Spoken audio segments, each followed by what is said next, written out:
اعوذ باللہ من الشیطان الرجیم بسم اللہ الرحمن الرحیم۔ اللہ کے فضل و کرم سے سورہ البقرہ کی اگلی آیت پڑھتے ہیں، آیت نمبر 10۔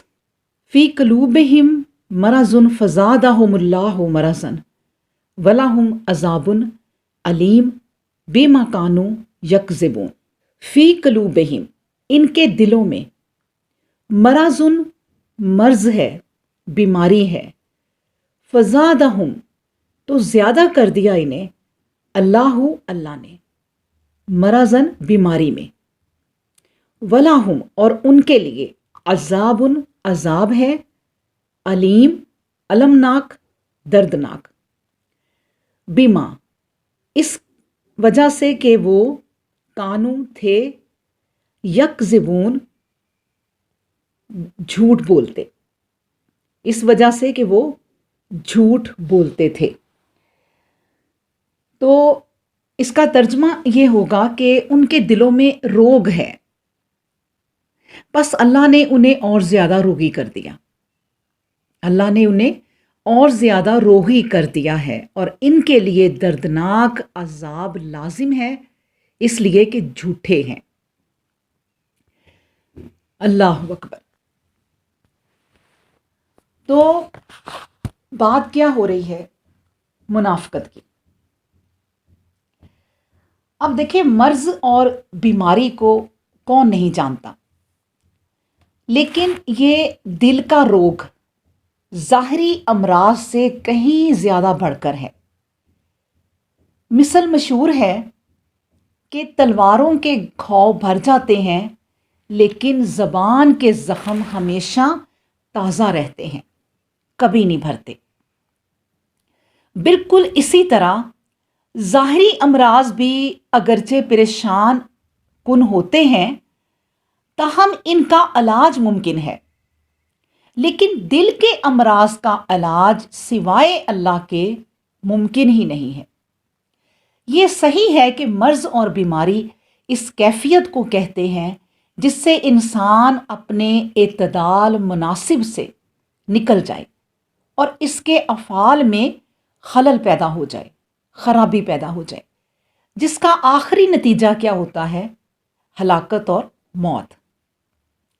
اب دیکھیں، قرآن کریم کی اصطلاح میں ان نفسانی کیفیات کو بھی مرض کہا جاتا ہے، جو نفس انسانی کے کمال میں خلل انداز ہوں اور جن کی وجہ سے انسان اپنے روحانی اعمال سے محروم ہو جاتا ہے، جس کا آخری نتیجہ بھی کیا ہوتا ہے کہ روحانی موت اور ہلاکت ہو جاتی ہے۔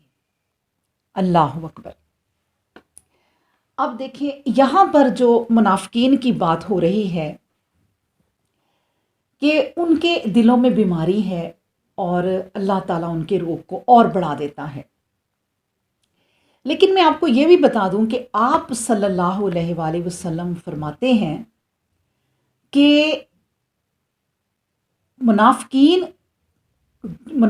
کو آپ فرماتے تھے کہ حضور صلی اللہ علیہ وسلم منافقین کو قتل کرنے سے روکنے کا سبب ان کا اپنی زبان سے اسلام کو ظاہر کرنا تھا، یعنی نبی کریم صلی اللہ علیہ وسلم ان کو قتل کرنے سے کیوں روکتے تھے؟ حالانکہ ان کو قتل کرنے کا حکم تھا، لیکن نبی کریم صلی اللہ علیہ وسلم ان کو قتل کرنے سے اس لیے روکتے تھے کہ اپنی زبان سے اسلام کو ظاہر کرنا، یعنی اپنی اس زبان سے اسلام کو ظاہر کرتے تھے۔ آپ صلی اللہ علیہ وسلم کو اس کا علم تھا کہ ان کے دل اس کے الٹ ہیں، لیکن ظاہری کلمہ اس بات کی تردید کرتا تھا، جس کی تائید میں بخاری اور مسلم وغیرہ کی بہت ساری احادیث جو ہیں وہ ہمیں ملتی ہیں، جس میں کہا گیا ہے، یعنی نبی کریم صلی اللہ علیہ وسلم نے فرمایا ہے کہ مجھے حکم دیا گیا ہے کہ میں لوگوں سے لڑوں یہاں تک کہ وہ لا الہ الا اللہ کہیں، اور جب وہ اسے کہہ دیں تو وہ مجھ سے اپنی جان اور مال کی امان پالیں گے، اور ان کا حساب پھر اللہ سبحانہ و تعالیٰ پر ہے۔ مطلب یہ ہے کہ اس کلمہ شریف کے کہتے ہی ظاہری احکام اسلام ان پر جاری ہو جائیں گے۔ اب اگر ان کا عقیدہ بھی اس کے مطابق ہے تو آخرت والے دن نجات کا سبب ہوگا، ورنہ وہاں کچھ بھی نفع نہ ہوگا۔ لیکن دنیا میں تو مسلمانوں کے احکام ان پر جاری رہیں گے۔ کیوں؟ اس لیے کہ یہ لوگ یہاں مسلمانوں کی صفوں میں ہیں اور ان کی فہرست میں نظر آتے ہیں، لیکن آخرت میں عین پلسرات پر ان سے دور کر دیے جائیں گے اور اندھیروں میں حیران اور پریشان ہوتے ہوئے با آواز بلند مسلمانوں کو پکار کر کہیں گے کہ کیا ہم تمہارے ساتھ نہ تھے دنیا میں؟ لیکن انہیں جواب ملے گا کہ تھے تو صحیح تم، مگر تم فتنوں میں پڑ گئے اور انتظار میں ہی رہ گئے اور اپنی من مانی خواہشوں کے چکر میں پڑ گئے، یہاں تک کہ یہ حکم الہی آ پہنچا۔ اچھا، میں آپ کو یہ بھی بتا دوں کہ تقریباً 14 شخصوں کے نفاق کا تو آپ صلی اللہ علیہ وسلم کو قطعی علم تھا۔ یہ وہ بد باطن لوگ تھے جنہوں نے غزوہ تبوک میں مشورہ کر کے یہ امر طے کر لیا تھا کہ نبی کریم صلی اللہ علیہ وسلم کے ساتھ دغا بازی کریں، اور آپ صلی اللہ علیہ وسلم کے قتل کی پوری سازش کر چکے تھے۔ طے ہوا تھا کہ رات کے اندھیرے میں جب نبی کریم صلی اللہ علیہ وسلم فلاں گھاٹی کے قریب پہنچے تو آپ کی اونٹنی کو بدکا دیں، اور بھڑک کر جب وہ بھاگے گی تو نبی کریم صلی اللہ علیہ وسلم گھاٹی میں گر پڑیں گے۔ اللہ اکبر، نعوذ باللہ۔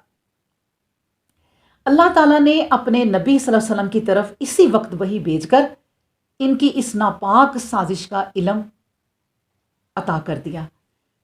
نبی کریم صلی اللہ علیہ وسلم نے حضرت حذیفہ رضی اللہ عنہ کو بلا کر اس واقعہ کی خبر دی اور ان غداروں کے نام بھی بتا دیے، پھر بھی آپ نے ان کے قتل کے احکام صادر نہ فرمائے۔ اللہ اکبر۔ ان کے قتل کے احکام صادر اس لیے نہیں فرمائے تھے کہ ان منافقوں میں، پہلے تو میں یہ بتا دوں، ہم نے پیچھے بھی پڑھا ہے، ابھی میں نے آپ کو وہ نام بتایا ہوا ہے جو سردار ہیں، جو سردار تھا ان منافقوں کا، یعنی عبداللہ بن ابی بن سلول۔ حضرت زید بن ارقم رضی اللہ عنہ نے اس کی منافقانہ خصلتوں پر نبی کریم صلی اللہ علیہ وسلم کے سامنے گواہی بھی دی تھی۔ باوجود اس کے جب وہ مر گیا تو نبی کریم صلی اللہ علیہ وسلم نے اس کے جنازے کی نماز پڑھائی اور اس کے دفن میں شرکت کی، ٹھیک اسی طرح جس طرح اور مسلمان صحابیوں کے ساتھ۔ بلکہ حضرت عمر بن خطاب رضی اللہ عنہ نے جب نبی کریم صلی اللہ علیہ وسلم کو ذرا زور سے یاد دلایا تو آپ صلی اللہ علیہ وسلم نے فرمایا، میں نہیں چاہتا کہ لوگ چہ مغویاں کریں، باتیں بنائیں کہ محمد صلی اللہ علیہ وسلم اپنے صحابیوں کو مار ڈالتے ہیں۔ یعنی ظاہر ہے اس وقت دنیا کی نظروں میں تو وہ صحابی تھے نا، لیکن اندر کی حالت تو سوائے اللہ تعالیٰ کے، اور پھر اللہ تعالیٰ نبی کو اطلاع دیتا ہے تو نبی کے علاوہ کوئی نہیں جانتا تھا۔ تو اس لیے نبی کریم صلی اللہ علیہ وسلم نے کہا کہ لوگ پھر باتیں بنائیں گے کہ محمد صلی اللہ علیہ وسلم جو ہے وہ اپنے صحابیوں کو مار ڈالتا ہے، اس وجہ سے ان کے قتل کا جو ہے وہ حکم نہیں دیا تھا۔ لیکن یہ اپنی موت تو وہ مر گیا، لیکن نبی کریم صلی اللہ علیہ وسلم نے ان کی نماز جنازہ بھی پڑھائی۔ لیکن ایک بات جو ہے وہ روایت سے پتہ چلتی ہے کہ استغفار کرنے، نبی کریم صلی اللہ علیہ وسلم نے فرمایا کہ استغفار کرنے یا نہ کرنے کا مجھے اختیار دیا گیا ہے۔ اللہ نے کہا ہے کہ آپ استغفار کریں، جس کے لیے مرضی کریں۔ تو وہ کہتے ہیں نبی کریم صلی اللہ علیہ وسلم کہ تو میں نے استغفار کو پسند کیا۔ ایک اور روایت میں ہے کہ اگر 70 مرتبہ سے زیادہ استغفار کرنے میں بھی، نبی کریم صلی اللہ علیہ وسلم کہتے ہیں کہ 70 مرتبہ سے بھی زیادہ استغفار کرنے میں بھی اگر اس کی بخشش جانتا تو یقیناً اس سے زیادہ مرتبہ بھی میں استغفار کرتا۔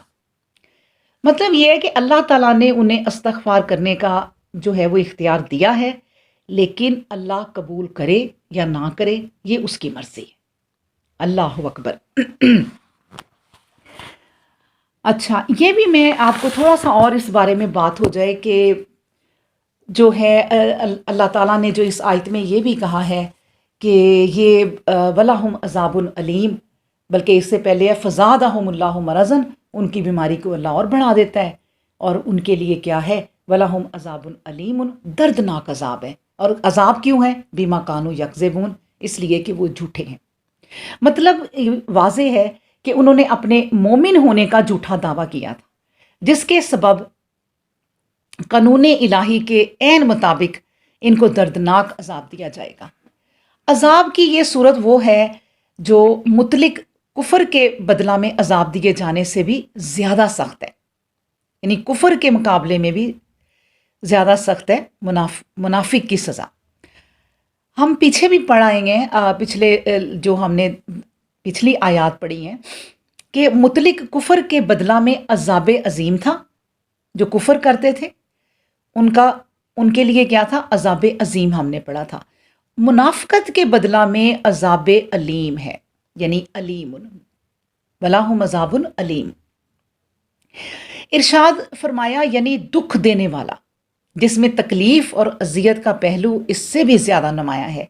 اس سے یہ بات سمجھ لینی چاہیے کہ ہر منافق قانون الہی میں یقیناً کافر ہوتا ہے، لیکن ہر کافر جو ہے وہ منافق نہیں ہوتا، یعنی کافر سے زیادہ خطرناک چیز جو ہے وہ منافقت ہے۔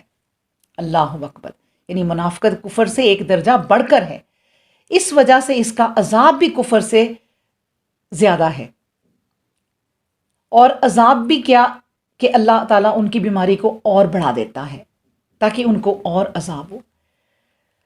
اچھا، میں آپ کے سامنے جو ہے وہ ایسے منافقوں اور ریاکاروں سے انجیل کا طرز خطاب جو ہے نا وہ تھوڑا سا رکھتی ہوں کہ ان کی کتاب میں اللہ سبحانہ و تعالیٰ نے کیا فرمایا ہے۔ ایک جگہ اللہ سبحانہ و تعالیٰ فرماتے ہیں انجیل میں کہ تم پر افسوس ہے کہ تم سفیدی بھری قبروں کی مانند ہو، جو اوپر سے تو خوبصورت دکھائی دیتی ہیں مگر اندر مردوں کی ہڈیوں اور ہر طرح کی نجاست سے بھری ہوتی ہیں۔ اللہ اکبر۔ ایک اور جگہ انجیل میں ہی ہے، ان کی کتاب میں ہے کہ جو اولیاء کی صحبت میں منافقت کے ساتھ رہتے ہیں خدا انہیں غارت کر کے رہے، جو کوئی منافقت برتے خدا کرے چیل کوے اس کی آنکھیں نکال کر رہیں۔